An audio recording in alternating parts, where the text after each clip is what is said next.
28 September 1953 चा नागपूर करार हा विदर्भासाठी काळा दिवस होता।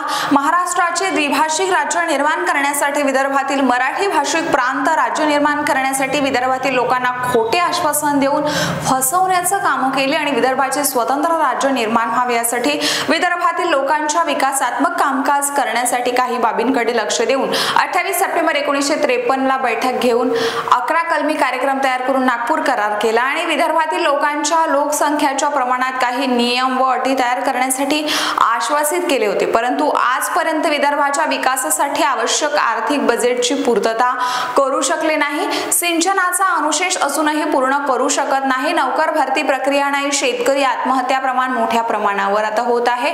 म्हणून विदर्भ विकासाच्या दृष्टीने अत्यंत मागास झालेला यासाठी विदर्भाचे स्वतंत्र राज्य निर्माण झाले पाहिजे ही एकमेव मागणी घेऊन विदर्भ राज्य आंदोलन समिती मोठ्या प्रमाणात आंदोलन करत आहे।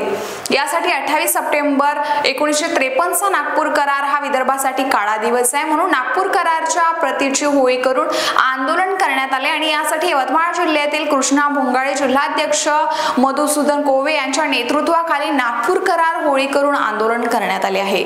या आंदोलनामध्ये सहभागी गोविंद चव्हाण, कोर कमिटी सदस्य हेमंत मुदलियार, दुर्वास भगत, अरुण जोग, श्रीधर धवस, चारुदत्त नेरकर, प्रेमा परी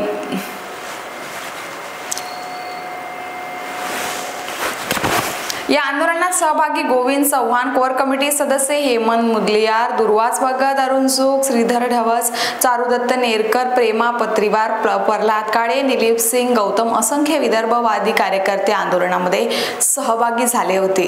ज्वालादीप न्यूज साठी नरेश राऊत, यवतमाळ।